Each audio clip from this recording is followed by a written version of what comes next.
안녕하세요 여러분, 반갑습니다. 어떻게 또 잘 지내셨는지요?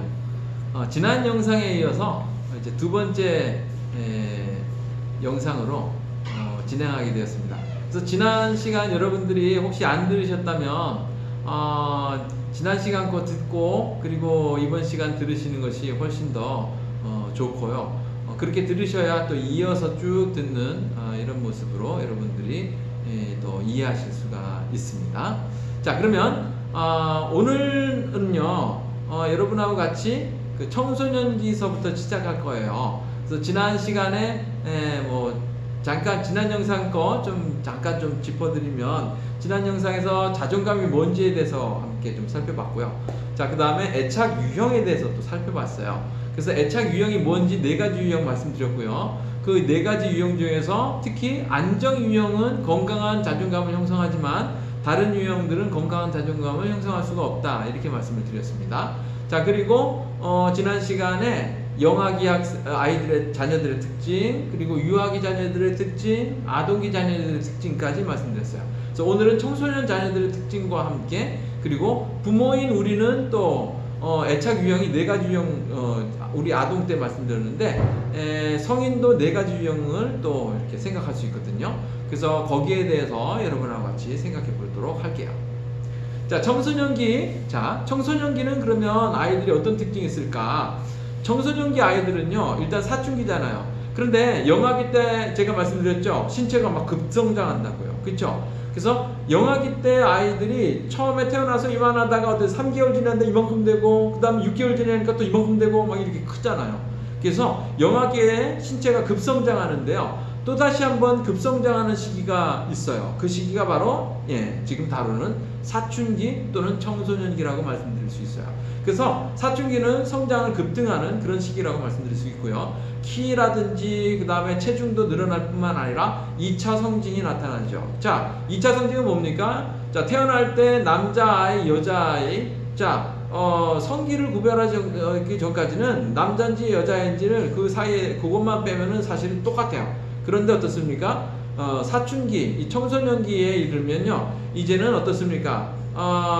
그 생식기뿐만 아니라 다른 부분에서도 이제 차이가 나타나죠. 예를 들면 목소리가 막 굵게 변한다든지, 여자아이들 같은 경우는 이제 가슴이 발달한다든지, 허리가 볼록하게 된다든지, 뭐 이런 특징들이죠. 남자아이들은 어때요? 이게 가슴이 좀 이렇게 넓어진다든지, 뭐 이런 특징들. 이게 뭐야? 이걸 2차 성징이라고 이야기를 해요.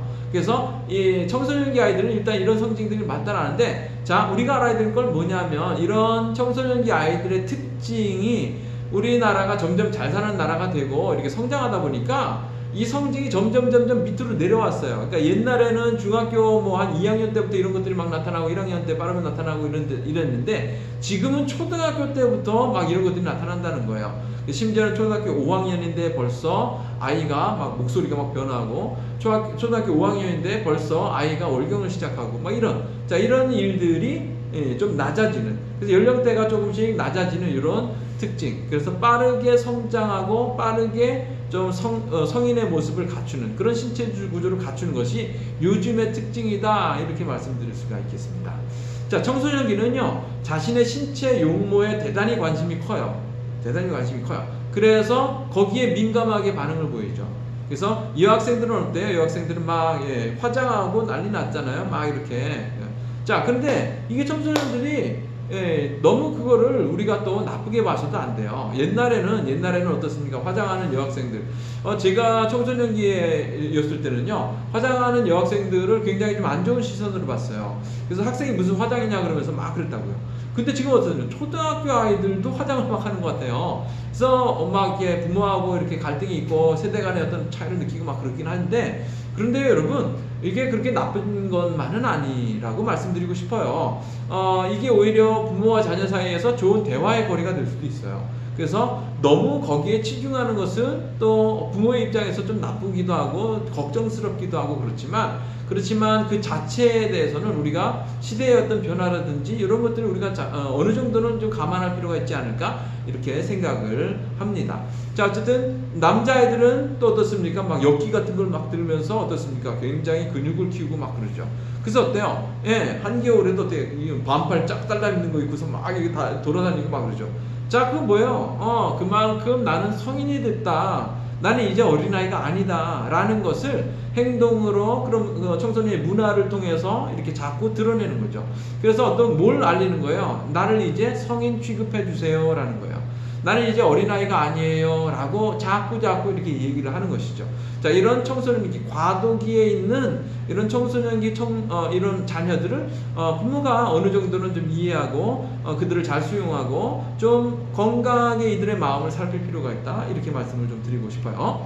자, 일반적으로요, 자신의 신체상에 만족하는 아이들일수록 학업 성취도가 높다고 얘기하고 있고요. 심리적으로도 행복감을 더 느낀다는 연구 결과도 있어요.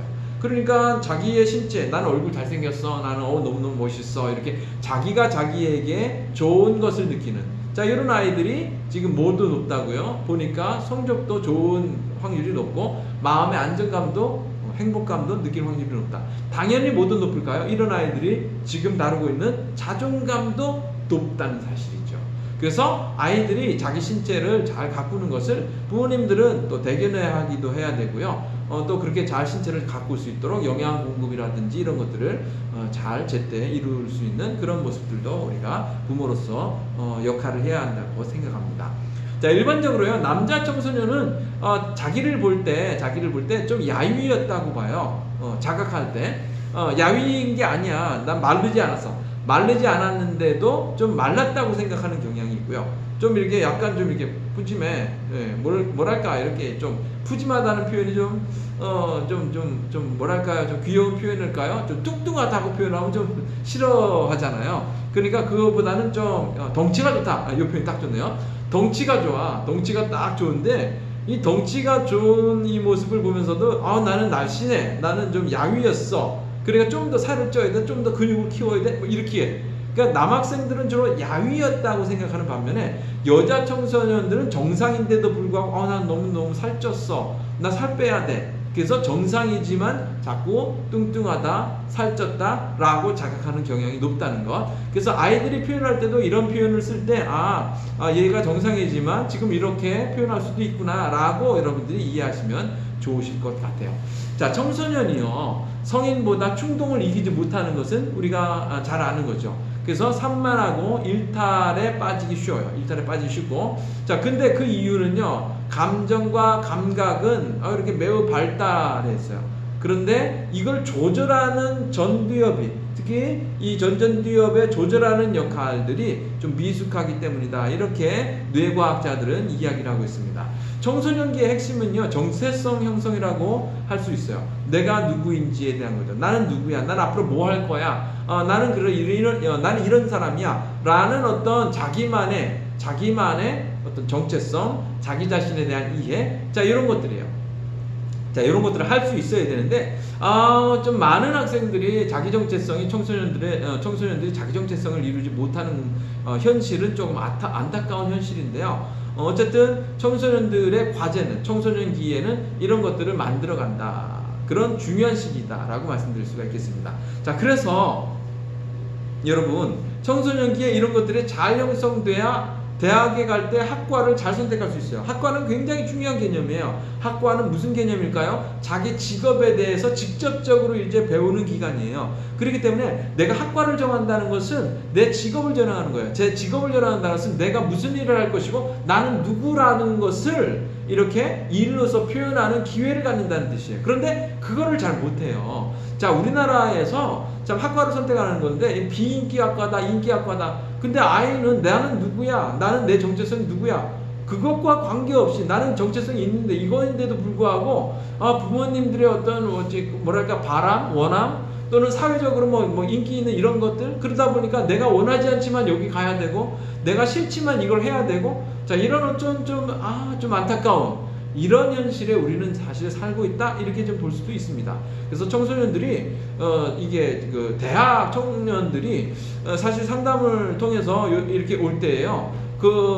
대학 생활을 이기지 못하고 적응하지 못하고 그냥 자퇴해 버리거나 아니면 다른 과로 이렇게 전과하거나 이런 경우가 상당히 많죠. 왜 일어날까요? 정체성이 청소년 시기에 확고하게 이렇게 정립할 수 있는 자기 정체성이 없거나 내가 정체성이 있음에도 불구하고 사회적인 압박이라든지 아니면 가정의 어떤 이렇게 원함이라든지 이런 것들로 인해서 자기 정체성과는 다른 학과를 가거나 이런 현상에서 우리가 벌어질 수 있는 일이다, 이렇게 볼 수가 있습니다.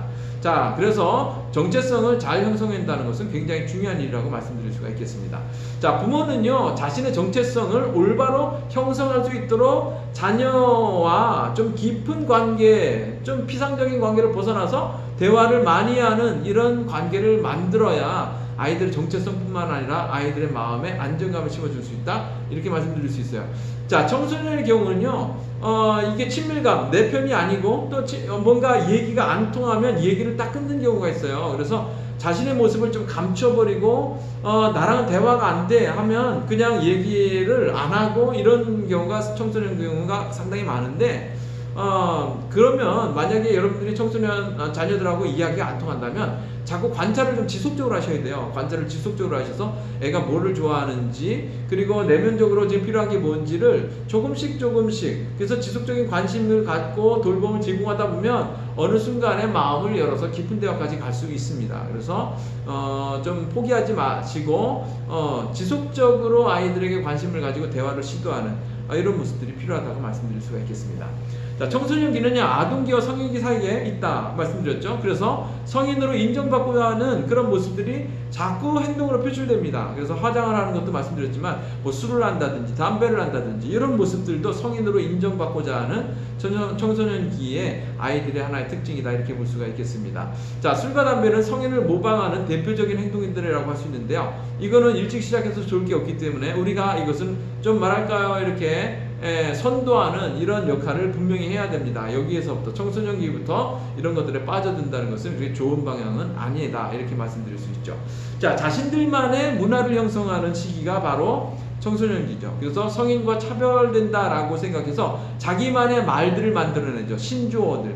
그래서 청소년들이 막 이렇게 성인들이 말하는 것과 자기 친구들끼리 말하는 게 완전히 틀리죠. 자, 제가 청소년기 때 말했던 언어들과 부모님들이 말씀 나누는 언어와는 좀 다르죠. 지금은 더 크죠. 그래서 말해보셈, 뭐 나는 모름, 뭐 이렇게 하면서 요즘 애들은 어떻습니까? 막 줄여서 얘기하죠. 그래서 줄인 말들이 막 많이 이렇게 조성되잖아요. 근데 뭐 여러분 한번 생각해보세요. 성인들이 회사에서 뭐 상사랑 대화하는데 그건 하지 마셈? 뭐 이렇게 말하지 않잖아요. 말해서도 안 되고. 자, 그래서 성인들하고 청소년들하고는 문화적 차이가 있다. 자기들만의 문화를 만든다. 그래서 성인들하고의 어떤 차별하는 어떤 특징, 요 특징도 청소년들의 특징이라는 것을 여러분들이 이해하고 너무 뭐 그런 말을 한다 해서 그런 말도 쓰지 마! 뭐 이렇게 말할 필요는 없습니다. 좀 존중하기도 하고 오히려 그런 말투를 집안에서 좀 쓰면 좀 아이들이 더 재밌어 하기도 하고요. 또 가끔가다 저는 제가 지금 자녀가 딱 청소년들인데 가끔 뭐 아이들이 쓰는 말투로 해요. 그러면 좀 이렇게 뭐랄까 재미나게 또 웃으면서도 어울리지 않는다고 또 얘기하기도 하고 이렇게 얘기를 합니다. 그래서 여러분들도 그 안에서 그 청소년의 문화를 그냥 받아들이기도 하고 또 써보기도 하고 하는 것들도 친밀감을 나누는 데 있어서 굉장히 도움이 될 수 있다, 이렇게 말씀을 드릴 수가 있겠습니다. 자, 그렇게 해서 여러분들이 청소년기에 있는 우리 자녀들을 좀 이해할 수 있다, 이렇게 말씀을 드릴 수가 있겠고요. 자, 그 다음에 이런 발달 과정을 제가 지금 설명을 드렸는데요. 지난 영상과 더불어서 발달 과정을 설명을 드렸는데, 자, 요거를 집약해서 말씀을 드려볼 거예요. 특히 자아존중감에 좀 초점을 맞춰서 여러분들에게 설명을 드려볼 수 있겠습니다. 자, 그것을 가리켜서 우리는 심리사회 발달이라고 좀 줄여서 말을 하는데, 이 심리사회 발달을 알면 자녀의 자존감을 강화시킬 수 있어요. 제가 좀 설명을 좀 드려볼게요. 자, 심리사회 발달은요, 사실 이 5가지 단계를 제가 설명을 드리는데요, 실은 5단계만 있는 게 아니에요. 성인기, 노년기, 인간이 태어나면서부터 죽을 때까지의 단계를 이렇게 나누는데, 오늘 제가 여러분하고 나누는 건 시간관계상도 그렇고 또 주제도 그렇고 전체 다 다루지 않고요. 자녀들의 그 단계만 다룰 거예요. 자녀들의 단계. 그래서 1단계에서 5단계까지 설명을 드려볼게요. 자, 1단계는 뭐냐면 0에서 1세인데 요 0에서 1세 사이의 아이들은요, 가장 중요한 게 뭐냐? 신뢰감과 불신감 사이에서 둘 중에 어느 라인을 타느냐예요. 어느 라인을 타느냐? 자, 부모가 생각해 보세요. 태어났어요. 태어났는데 뭐 애가 울을 때 애가 왜 우는지 잘 알아차려서 먹을 것도 모유도 잘 이렇게 챙겨서 주고 입을 거 잘 이게 입히고 이렇게 잘 돌본단 말이에요. 자, 그럼 어때요? 이렇게 아이의 욕구나 아이의 필요를 잘 제공해주면 아이는 그 돌봄을 통해서 엄마와 신뢰감을 쌓죠.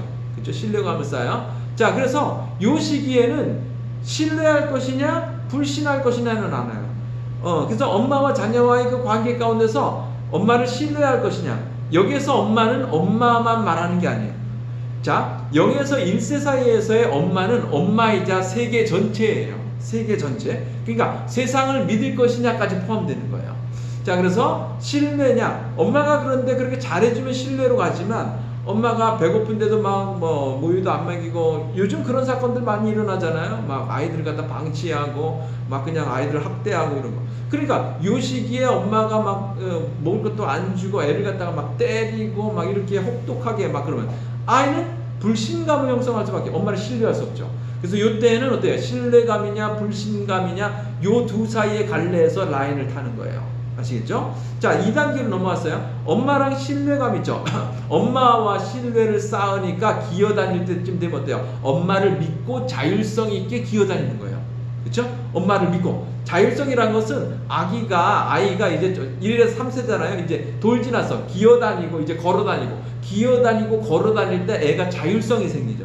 자율성이 생긴다는 것은 아이가 자기의 의도대로 어딘가를 가기도 하고 자기의 의도대로 한다는 거예요. 자기의 의도대로 엄마에게 요구하기도 한다는 거예요. 물 달라 그러고 어디 가자 그러고, 그죠? 자, 이게 뭐예요? 자율성이에요. 자율성이 발달하느냐 수치심이 발달하느냐. 아시겠죠? 자율성이 발달하느냐 수치심이 발달하느냐. 요때 신뢰감이 형성한 아이들은 자율성이 발달할 확률이 높아요. 신뢰감이 형성됐으니까 엄마를 믿고 자율적으로 하는 거예요. 근데 이때 불신감이야. 만약에 들어서 엄마를 믿을 수가 없어. 엄마가 맨날 나에게 막 그냥 매를 대고 이거 하지 말라 그랬지 왜 이렇게 울어? 하면서 막 엄마가 때리고 막 그래서 그럼 불신감이 생기죠. 요 불신감에 있는 애들은 어때요? 아이가 자기 마음대로 어디 갈 수 있을까요? 아니에요. 엄마 가지 말라 그랬지 왜 여기 왜 가? 하면서 막 때리고 막 그래. 그러면 애는 뭘 느낄까? 수치심을 느끼는 거예요. 가고 싶은데 아닌 것 같아. 내가 왜 그랬을까? 너무너무 수치스러워. 막 자기에게 자기 자신 내가 의도적으로 뭔가를 하는데 그걸 막 막는 거야. 자, 요 수치심은 뭐냐면 이런 거가 똑같아요. 만약에 여러분들이 아까 이게 전 영상에도 설명을 잠깐 드렸는데, 여러분들이 저에게 질문이 있어서 만약 질문이 한다고 칩시다. 지금은 영상으로 하지만 만약에 여러분이 이 교실에 있다고 생각해 보세요. 이 교실에서 여러분들이 저에게 질문이 있어요. 근데 여러분이 질문에서 교수님 저 잠깐 질문이 있는데요 하면서 이렇게 들었는데 제가 여러분에게 질문한 분에게 잠깐만요 지금 수업 바빠요. 지금 하지 맙시다 라고 얘기했어요. 여러분들은 그런데 딱 그런 걸 느꼈을 때 의도적으로 뭔가 있어서 질문했는데 그렇게 반응이 오면 여러분들은 당장 무슨 감정을 좀 느낄까요? 약간 창피한 거 느끼겠죠. 그렇죠? 이거 뭐지? 근데 나중에 사람들 많은데 친구들도 많고 있는데 교실에서 끝났어요. 수업이 끝났어. 이제 좀 되겠구나. 그래서 질문을 해요. 교수님하고 질문했어. 근데 제가 만약에 여러분들에게 이렇게 그분에게 얘기하기를 참 되게 귀찮게 하시네. 왜 자꾸 이렇게 질문하세요? 라고 이렇게 얘기하면 뭐라고 여러분들은 어떤 기분이 별로 안 좋겠죠. 저거 보고 싶겠어요? 안 보고 싶겠죠. 마음에 느끼는 건 뭘까요? 창피함, 수치심, 그죠? 그러면서 동시에 뭐예요? 분노? 그러면서 어때요? 뭔가 좀 이렇게 서운함? 이런 것도 느낄 수 있어요. 다양한 감정도, 좋지 않은 감정들이 느껴지죠. 똑같아요. 아이도 그와 같이 불신감이 느끼다가 엄마가 하지 말라 그랬지? 막 이렇게 자꾸 아이의 자율성을 막다 보면 아이들은 수치심을 느끼는 거예요. 아시겠죠? 자, 그러면서 어때요? 요때 또 어떻습니까? 요 시기에 1에서 3세 요 시기에는 어때요? 대소변 가리는 것도 시작되죠. 그래서 요때는 또 어때요? 잘못 대소변이 가려지면 또 수치심이 느끼는 거예요. 아시겠죠? 자, 이제 신뢰감에서 자율성으로 한번 보세요. 자율성 있는 애들이 3단계 3에서 5세 이때 유치원 생활이죠. 자, 다른 아이들과의 어떤 생활이라든지 집단 생활은 주도성을 가지는 거예요. 자율적으로 자기가 해봤어. 여러 경험들이 있어. 막 여기도 가보고 저기 만져보기도 하고. 자, 그러니까 어때요? 자신감이 있으니까 주도성을 하는 거예요. 주도성. 자, 집단 생활을 한다 그랬죠? 자, 수치심 느낀 아이들이 집단 생활을 해서 어때요? 이것도 내가 잘못했고 저것도 내가 잘못한 것 같아. 왜 그럴까? 집에서 자꾸 잘못했다고 수치심을 자꾸 느꼈어. 엄마가 막 화내고 하지 말라 그러고 막 그랬어. 그런 아이들이 집단 생활할 때가 죄책감 느끼는 거예요. 내가 잘못한 것 같은 거예요. 내가 분명히 잘못하지 않았는데도 막 내가 잘못한 것 같은 거예요. 자, 이런 것들을 언제 느끼는가? 바로 유치원 시기에 도덕성과 함께 같이 느낀다는 거예요. 아시겠죠? 자, 그 다음에 어때요? 주도적으로 뭘 하는 애들. 그런 아이들이 이거 이제 5에서 12세는 어디에요? 초등학교 시절에 이제 초등학교 시절. 초등학교를 넘으면서 근면성이란 건 뭔지 아세요? 근면성이란 것은 내가 좋아하는 것에 대해서 에너지를 투자하는 능력이에요. 자, 그래서 자기가 좋아하는 것들에 대해서 공룡 좋아하면 공룡에 대해서 막 파고들고, 그렇죠? 내가 좋아하는 것들에서 에너지를 투자해서 막 공부하고 탐구하고 하는 거예요. 그래서 막 뭐 어떤 이런 거 있잖아요. 뭐 생태관 이런 데가 막 이렇게 막 현장 체험하고 막 요즘 현장 체험하는 거 주로 어느 시기예요? 초등학교 시기에 현장 체험 많이 하죠. 자기가 좋아하는 것들로 현장 체험하게끔 부모가 이끌어줘야 되는 거예요. 부모가 어때요? 애가 싫어하는데도 여기 가야 돼, 여기 이런 것들도 좋아 하면서 끌고 가는 게 아니라 아이는 도대체 어디에 지금 아까 말했죠? 자, 아까가 아니라 지난 영상에서 뭐라 그랬어요? 초등학교 아이들은 비교 개념이 이제 시작된다. 그쵸? 비교할 수 있다. 뭘 잘하고 뭘 못하고, 내가 좋아하는 거는 뭐고 내가 싫어하는 건 뭐고, 이게 분명하게 드러나는 것이 초등학교 시기예요. 그래서 내가 잘하는 건 이거야, 내가 원하는 건 이거야.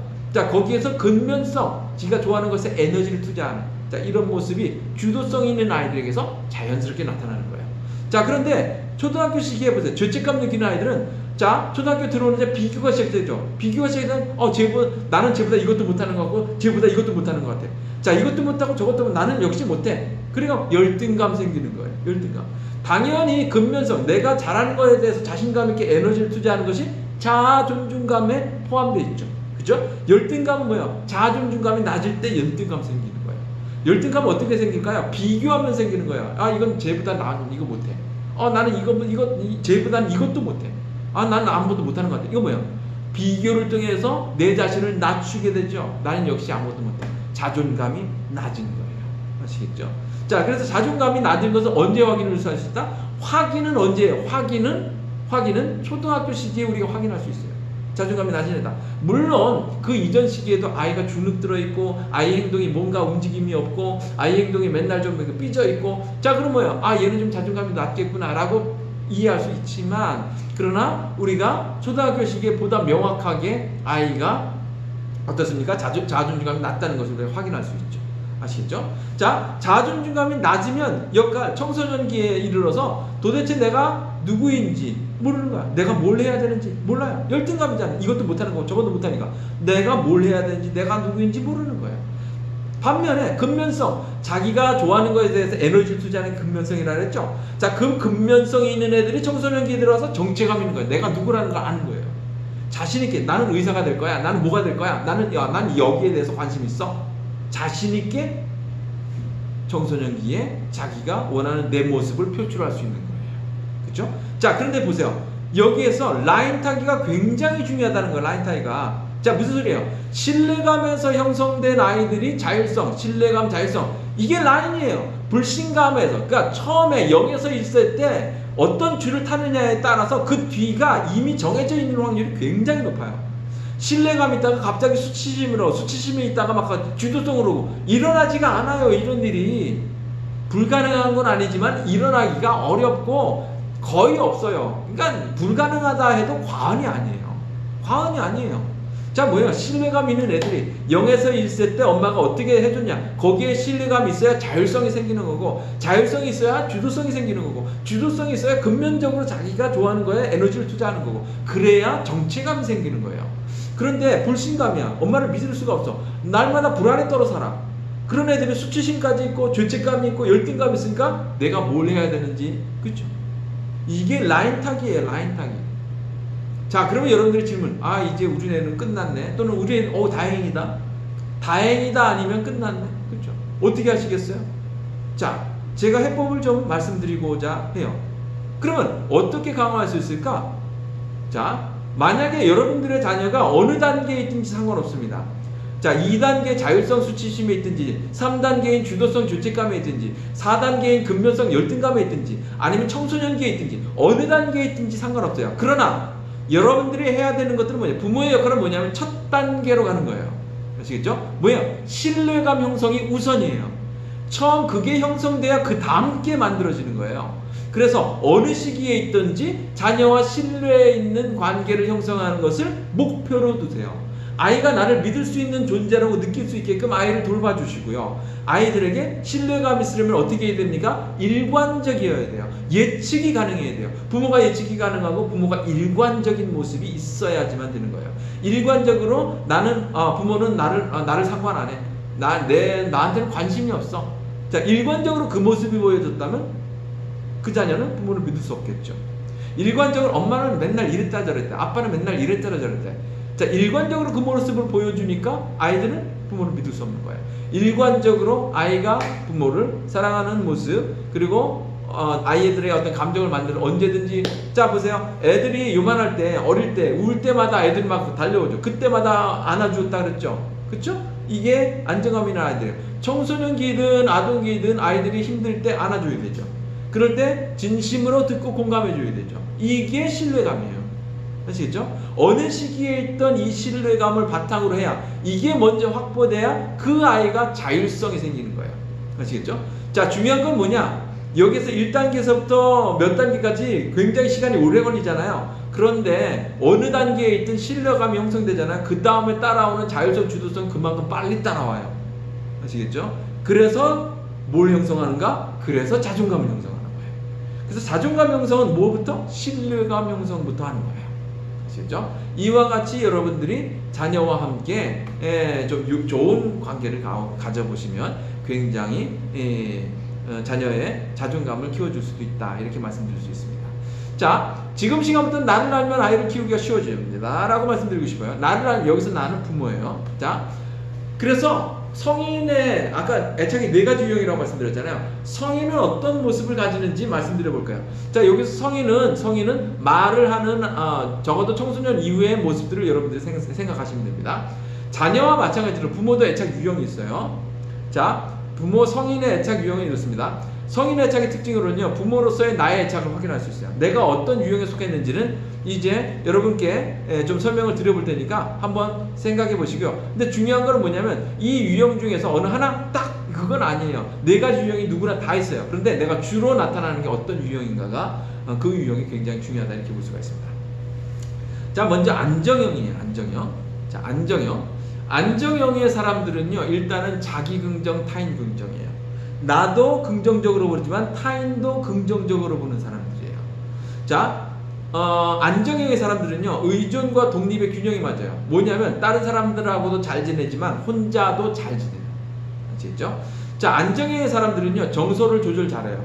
안정형의 사람들은 쉽게 화내지 않아요. 화내도 그것을 말로 잘 표현할 수 있고요. 그리고 자기가 좋지 않은 감정들을 잘 조절하는 특징이 있어요. 안정형의 사람들은요, 말씀드렸던 것처럼 태도뿐만 아니라 말에서도 일관적이고 거짓말 안 하고요. 말에 대해서도 객관적이에요.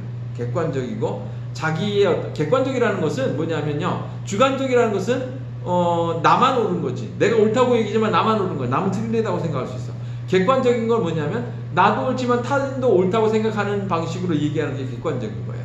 자, 이와 같이 안정형은요, 말할 때 굉장히 객관적이고 일관적이에요. 그리고 친밀감 형성, 뭐냐면 남이 나한테 와도 좋고요, 내가 남한테 가서 도와주어도 그 흔쾌히 기꺼이 도와주는 유형이 안정형이다, 이렇게 볼 수 있어요. 그래서 이런 유형이에요. 그래서 사람들이 주변에 꼬여요. 좋으니까. 그래서 쉽게 말하면 이거예요. 안정형은요, 어떤 사람이 오든 마음이 편안한 게 안정형이에요. 아시겠죠? 쉽게 말하면 그래요. 쉽게 말하면 어떤 사람이 와도 저 사람한테 가면 마음 편해. 여러분들이 마음 편해. 난 저 사람한테 가면 마음 편해. 그러면 안정형일 확률이 높아요. 저 사람한테 가면 좀 너무 까탈스러워. 안정형이 아닐 확률이 높죠. 그렇죠? 안정형은 상당히 상대방의 마음을 좀 안정화시키고, 그리고 상대방과의 좋은 관계를 맺는데 아주 자연스럽게 관계를 맺는 유형이 안정형이라고 말씀드릴 수 있어요. 자, 두 번째 유형은요, 회피형인데, 회피형은 뭐냐면, 회피형은 자기는 잘났는데 타인은 아니라고 생각하는 유형이 회피형이에요. 자, 자기는 잘났어요. 근데 타인은 아니에요. 아시겠죠? 그래서 내가 한 게 최고예요. 남들은 다 좀 이렇게 밑으로 보는 거예요. 자, 이런 것이 회피형의 특징이고요. 굉장히 독립적이에요. 독립적. 혼자는 잘해요. 근데 다른 사람과 같이 있는 걸 못해요. 자, 어린 시절의 경험하고 굉장히 연관성이 있어요. 엄마가 어린 시절 어땠어요? 엄마한테 같이 놀자고 하면 엄마가 자꾸 가서 혼자 놀아. 엄마 바빠. 지금 엄마 이거 해야 돼. 나중에 해줄게 하면서 자꾸 요청을 거절했죠. 그래서 혼자 계속 있었죠. 그러다 보니 어때요? 사실은 뭐예요? 엄마랑 그때 잘 교류를 어떻게 반응하는지를 알아야 대인관계에서 어떻게 반응하는지를 알아요. 그렇죠? 근데 그때 엄마랑 왔다 갔다가 안 됐어. 그러니까 회피형들은요, 자라서도 타인하고 왔다 갔다가 안 돼요. 이건 쉽게 알 수가 있어요. 이렇게 코로나 이전에는 제가 여기저기서 뭐 이렇게 세미나를 하거나 뭐 이런 것들을 했던 적이 많이 있는데요. 자, 그때 딱 보면 알아요. 회피형은 어떤 줄 아세요? 회피형은 여러 사람, 서로 모르는 사람들이 왔어요. 그러면 어때요? 쉬는 시간 뒤에 가서 간식 먹으면서 같이 저 얘기 하거든요. 그러면서 뭐라고 얘기해요? 뭐 이렇게 어디서 오셨어요? 저 대전에서 왔어요. 아, 그러세요? 제가 2010년, 10년, 15년? 그때 제가 좀 몇 년간 대전에 살았어요. 뭐 이러면서 서로 얘기가 나누잖아요. 서로 주제가 나눠지면서. 그런데 회피형은 그런 자리에 끼기가 굉장히 부담스러워요. 그래서 회피형들은 주로 어떤가? 쉬는 시간에 혼자서 책상에 앉아가지고 이게 타입하기 바빠요. 그냥 뭐 집중해가지고 혼자서 뭔가 하는 거에 바빠요. 회피형은 주로 그래요. 인간관계에서 주로 남들이 와도 뭘 말해야 될지 몰라요. 이웃이면 뭔가 얘기하면 서로 잘 아는 관계면 그렇잖아요. 예를 들면 뭐 이렇게 어떻게 점심 드셨어요? 그런데 오늘 참 그 집 어디 갔는데 뭐 이게 뭐 된장찌개 맛있어요. 왔다 갔다가 되잖아요, 이야기가. 근데 회피형은 왔다 갔다가 안 돼요. 점심 드셨어요? 네. 그리고 아무 말도 못해. 그러니까 상대방도 멋쩍어가지고 뭔 얘기 꺼내야 될지 몰라. 계속 질문만 하고 이쪽에서는 단답식으로 답하고. 그렇죠? 인간관계에서 왔다 갔다가 힘든 것이 회피형이에요.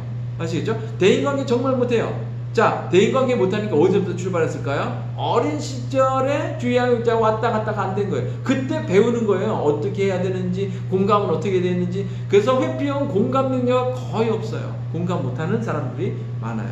굉장히 독립적이고 회피적이에요. 정서가 단절되어 있어요. 벽하고 얘기하는 것 같아요.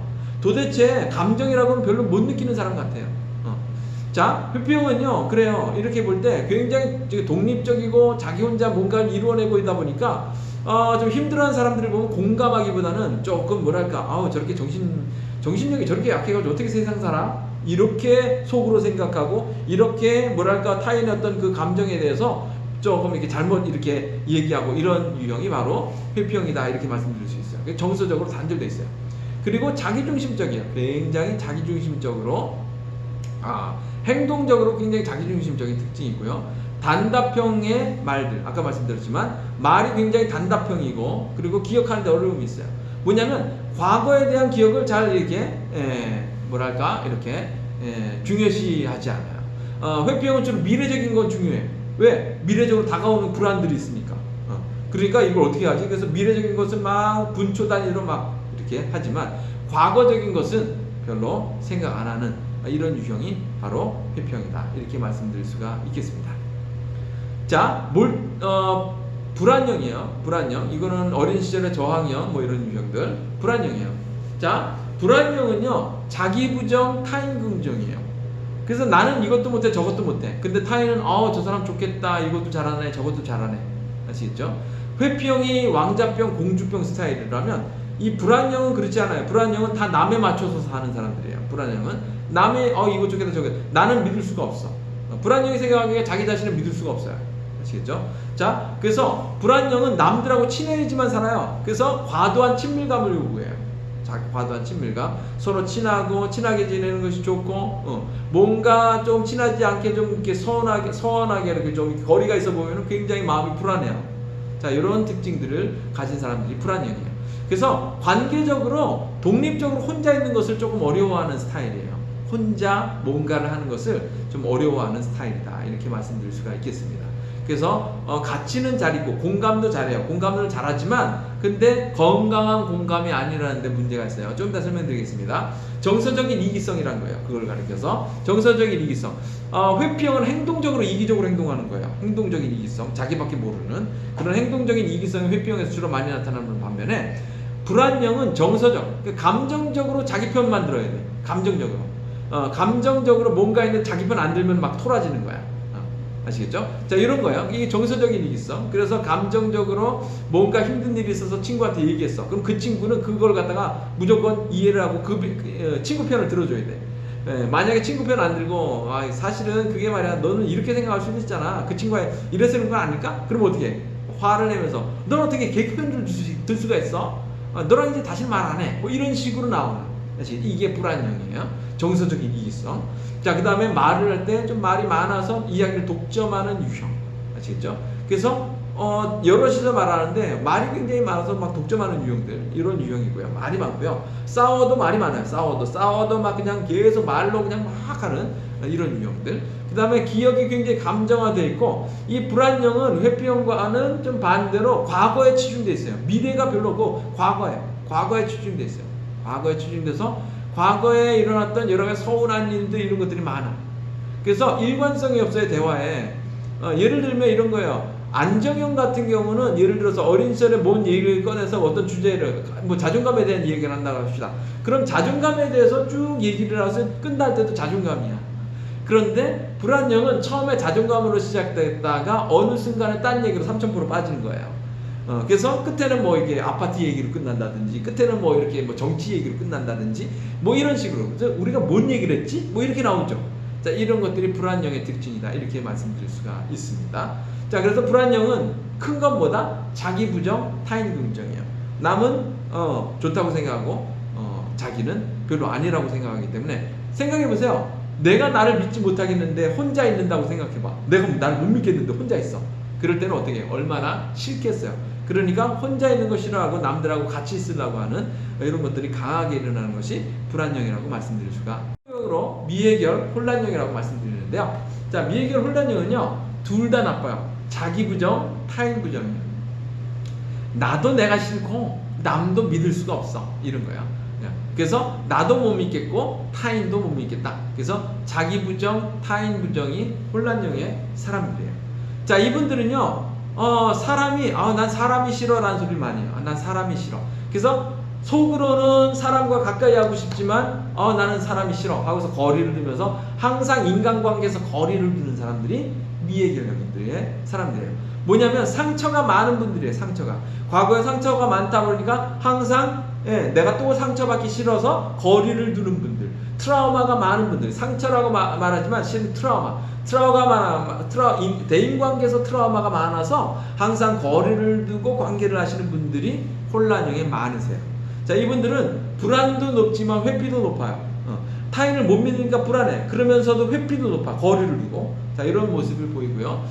인간관계를 별로 안 해요. 왜냐하면 상처받을까봐 두려워서 아주 측근의 사람들하고만 좀 있지, 별로 인간관계를 안 하다 보니 그 인간관계 안 하는 사람들하고 같이 대화를 하려면 굉장히 힘들어하는 거예요. 그래서 평상시 인간관계, 보통 사람들이 쓰지 않는 표정, 보통 사람들이 쓰지 않는 찬사, 보통 사람들이 쓰지 않는 어떤 그 태도, 또는 아주 긴 뭐랄까요, 이렇게 좀 말을 하는데 말을 안 하고 긴 공백이 있다든지, 뭐 이런 어떤 태도와 또는 말의 언어의 태도를 보이는 것이 혼란형이다, 이렇게 말씀드릴 수가 있습니다. 자, 특징적인 것은 트라우마가 있다. 그래서 트라우마를 갖고 있기 때문에 상당히 사람을 대하는 데 있어서 좀 거리를 두고 대하는 유형이 바로 혼란형이다, 이렇게 말씀드릴 수가 있겠습니다. 자, 여기까지 해서 여러분하고 같이 성인도 이런 유형들이 있다. 자, 여러분들은 어떤 유형이 있는지 모르겠어요. 근데 여러분들이 나는 회피형인 것 같아, 나는 불안형인 것 같아, 나는 혼란형인 것 같아, 나는 안정형인 것 같아. 자, 그러나 우리가 모든 유형이 다 있을 수 있어요. 다만 어느 유형이 주로 나는 작용하는가, 내가 혼란형이기 때문에 나는 안정형은 전혀 없어. 아니에요, 그렇지 않아요. 제가 많은 사람하고 상담도 해보고 또 많은 사람과 이렇게 지내본 이 관점에서 지내본 결과로는요, 그렇지 않아요. 네 가지 특징이 그래도 어느 정도는 있고요. 그러나 강하게 어떤 도드라진 특징들이 있다는 거예요. 자, 그것 때문에 우리가 서로 대인관계에서 어렵기도 하고 힘들기도 하다, 이렇게 볼 수가 있겠습니다. 자, 그래서 여러분들의 이제 특징을 알았다면, 그렇다면 이제 자녀들에게 좀 자존감을 높여주고 싶은데 부모로서 나는 어떤 역할을 해야 될까? 자, 부모로서 할 수 있는 역할들을 이제 살펴볼 텐데요. 자, 먼저 여러분들이 지금 네 가지 유형에서 안정형이 아니라면 안전기지가 좀 부족한 유형들이에요. 안정형은 안전기지를 잘하는 유형이고요. 안정형이 아니라고 생각하시는 분들은 안전기지를 잘 이행하지 못하시는 분들이에요. 안전기지는 뭐냐면 어린 자녀가 부모를 신뢰해서 부모를 믿어서 자유롭게 주변을 상황을 탐험하고 안정감을 얻기 위해서 자유롭게 엄마한테 오는 것을 안전기지라고 제가 지난 영상에서 말씀드렸어요. 그래서 안전기지는 엄마를 자유롭게 활용하는 거예요. 안전기지는 부모를 자유롭게 활용하는 거예요. 자존감은 언제 생기는가? 부모를 자유롭게 활용할 때 생길 수 있어요. 마음에 안정감이 들고 신뢰감을 형성할 수 있기 때문이에요. 자, 이 안전기지의 순기능은요, 단순하게 안정된 관계를 유지하는 것만에 그치는 게 아니에요. 자녀가 스트레스를 효과적으로 다룰 수 있게끔 돕는 거예요. 그렇지 않겠습니까? 힘든데 엄마한테 와가지고 얘기를 한다? 건강한 가족관계예요. 그래서 적어도 여러분들이 가족관계에서 아이들이 나에게 와서 이야기를 털어놓을 수 있는 관계가 된다면 안전기지로서 충분히 활용하는 거예요. 어린 시기, 아주 갓난적인 어린 시기는 놀라면 엄마한테 막 달려오잖아요. 그쵸? 근데 엄마가 언제든지 안아주죠. 마치 똑같아요. 이 아이가, 자녀가 아동기이든 청소년기이든 뭔가 친구관계에서 왕따 문제도 있고 여러 가지 문제가 있는데 혼자 끙끙 앓는 게 아니라 와서 자연스럽게 얘기할 수 있는 그런 관계, 이게 안전기지의 역할이고 관계다, 이렇게 말씀드릴 수가 있겠습니다. 자, 그래서 관계를 유지하는 것만은 그치지 않고요, 자녀가 스트레스를 효과적으로 다룰 수 있도록 돕기 때문에 장기적으로 자녀의 심리적인 웰빙뿐만 아니라 문제 해결 능력에도 굉장히 도움을 주게 됩니다. 자, 안전기지 역할은요, 자녀가 부모의 일관적이고 따뜻한 돌봄으로 안정감을 얻고 그럴 때 이제 생길 수 있고요. 그 안전기지 역할은 그렇게 할 때 아이들이 자신감 있게 세상을 살아갈 수 있도록 돕는 거예요. 자, 위험을 만날 때는 언제든지 부모에게 돌아와서 안정감을 회복할 수 있도록 돕는 거예요. 그래서 안전기지는 아이들의 뭐랄까 안전장치와도 같다, 이렇게 말씀을 드릴 수가 있겠습니다. 자, 이런 모습들은 상당히 부모가 자녀로서는 부모에게서 굉장히 원하는 모습이라고 말씀드릴 수가 있죠. 자녀가 엄마를 신뢰하잖아요. 신뢰하면 자연스럽게 자율성을 가져요. 그쵸? 우리가 조금 전에 살펴봤어요. 심리사회 발달 단계. 그래서 엄마를 신뢰하면 자연스럽게 자율성을 형성하고요. 자연스럽게 자신있게 탐험할 수 있어요. 그래서 주도적으로 상황을 이끌어가고 자존감을 높이는 이런 능력을 기르게 되는데, 부모의 안전기지 역할은 이런 면에서 굉장히 중요하다고 말씀드릴 수 있어요. 그런데 안전기지가 없는, 결여된, 엄마가 제 역할을 또는 부모가 제대로 역할을 못하는 이런 자녀들은 그러나 엄마를 신뢰할 수가 없기 때문에 불안을 좀 경험할 수밖에 없고요, 수치심을 발달시킬 수밖에 없고 죄책감을 발달시켜서 마음에 좀 취약하게 된다, 이렇게 말씀을 드릴 수가 있겠습니다. 자, 그러면 구체적으로 자존감 향상을 위해서 안정애착을 아이들이 이루기 위해서 어떻게 양육해야 될까?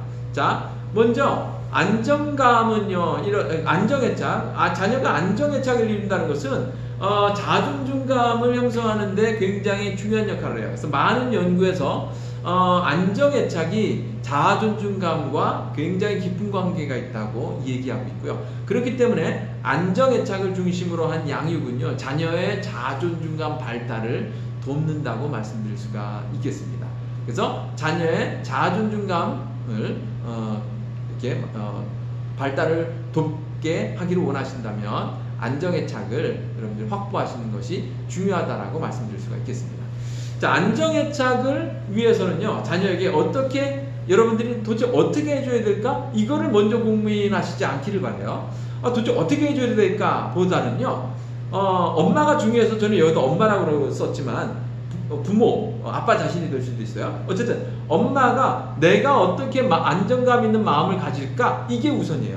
내가 어떻게 자녀에게 해줄까를 먼저 생각하지 마세요. 그것보다는 내가 어떻게 마음을 좀 편안하게 가질 수가 있을까? 자, 이것을 먼저 여러분들이 좀 이렇게 생각하시고 추구하시면 좋겠고요.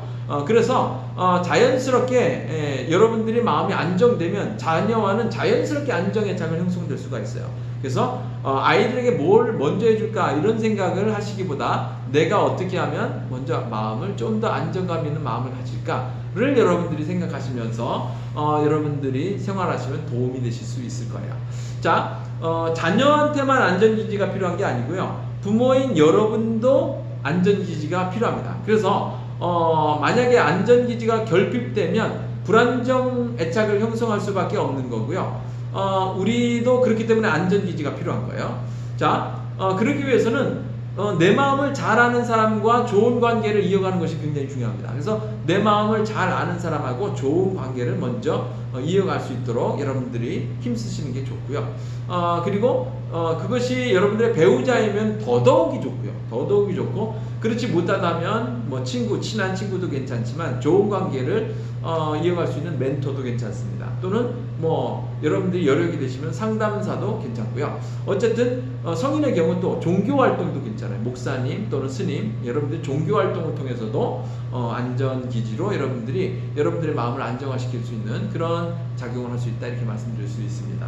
자, 그 다음에 자녀에게 어떻게 하면 안정감 있게 또 자존감을 챙겨줄 수 있을까? 일관적인 양육이에요. 일관적인 양육. 자, 일관적이어야 신뢰를 쌓아갈 수 있어요. 신뢰를. 그렇기 때문에 일단 신뢰가 쌓여야, 아까 말씀드렸죠, 자율성 생기고 주도성 생기고 쭉쭉쭉쭉. 그래서 우리가 자녀에게 자존감을 강한 자존감을 제공해 줄 수 있기 때문에 여러분들이 신뢰를 쌓아가야 하고요. 이랬다 저랬다 하는 양육에서는 절대적으로 벗어날 필요가 있다, 이렇게 말씀을 드릴 수가 있겠습니다. 자, 그 다음에 안정 유형의 사람들을 따라하는 것도 괜찮습니다. 안정 유형. 그러니까 마음이 저 사람 어떻게 저렇게 마음이 편안하고, 저 사람 어떻게 저렇게 건강하게. 여러분 아시잖아요. 굉장히 마음이 건강한 사람들은요 있어요. 언제든지 가도 푸근하고. 그 사람들을 따라하는 거예요. 아시겠죠? 주변에 그런 사람들이 있다면 그런 사람들을 따라하는 것이 굉장히 좋은데요. 자, 먼저 일단 여러분들이 안정 유형의 사람들이 주된 특징으로 이런 특징들이 있어요. 결과보다 원인으로 접근합니다. 아시겠죠? 결과보다 원인으로 접근합니다. 그래서 좀 아이들이 어떤 행동을 할 때 결과를 가지고 막 다그치거나 결과를 보고 생각하지 마세요. 원인, 왜 저런 일이 일어났을까? 왜 애가 이런 생각을 했지? 왜 이런 행동을 했지? 이렇게 아이들을 볼 때 결과적인 모습을 보지 마시고요. 원인을 보면서 아이들을 이해하고 접근하는 거, 요게 안정 유형으로 굉장히 중요한 거고요. 그 다음에 위험 상황에서 아이가 뭔가 좋지 않은 상황이 있다면 그 상황에서 엄마는 침착하기, 아시겠죠? 부모는 침착한 모습을 여러분들이 유지하는 것이 좋습니다. 그 다음에 훈육이 필요한 상황에서는 당근으로 달리지 말고, 훈육이 필요한 상황에서는 왜 그것이 잘못됐는지 분명하게 알려주고 훈육할 필요가 있습니다. 그래서 애착에 대한 어떤 양육법이 책에 많은데 무조건 아이들에게 잘한다고 되는 게 아니에요. 그래서 훈육할 거는 훈육이 반드시 필요하다 말씀드릴 수가 있겠습니다. 자, 그 다음에 자기성찰에는 나에 대해서 내가 이렇게 자녀에게 이렇게 얘기를 했는데 이게 괜찮을까? 이게 맞을까? 그래서 나 자신에 대해서 스스로 돌아보고 스스로 생각하고 나를 성찰하는 능력들을 기르는 것을 여러분들에게 소개할 수가 있겠습니다. 자, 이렇게 하는 것이 양육에 있어서 여러분들이 자존감을 아이들에게 강화시키기 위해서 할 수 있는 역할들이라고 말씀드릴 수가 있겠습니다. 자, 이렇게 해서 여러분하고 같이 우리 자신은 또 어떻게 해야 되는지에 대해서도 살펴봤고요. 그리고 안전기지 역할이라는 것을 우리가 또 배워봤고요. 그리고 안전기지 역할을 잘하기 위해서 지금 마지막에 여러분들에게 알려드렸던 좀 다양한 역할들을 여러분들에게 함께 나누었습니다. 여러분, 이렇게 함께해서 다시 한번 저는 너무 즐겁고 반가웠습니다. 이렇게 함께 얼굴을 뵙고 여러분하고 나눌 수는 없지만 그래도 여러분들에게 좀 도움이 많이 되셨으면 좋겠습니다. 어쨌든 여러분들 또 행복한 가정 이루시기를 바라고요. 자녀도 정말 자존감이 또 이렇게 좋게 건강하게 발달해서 아이들이 미래 시대에 정말 주역으로 여러분들의 자녀들이 활약하기를 또 기대해 봅니다. 자, 그러면 여러분 감사합니다. 수고 많이 하셨습니다. 고맙습니다.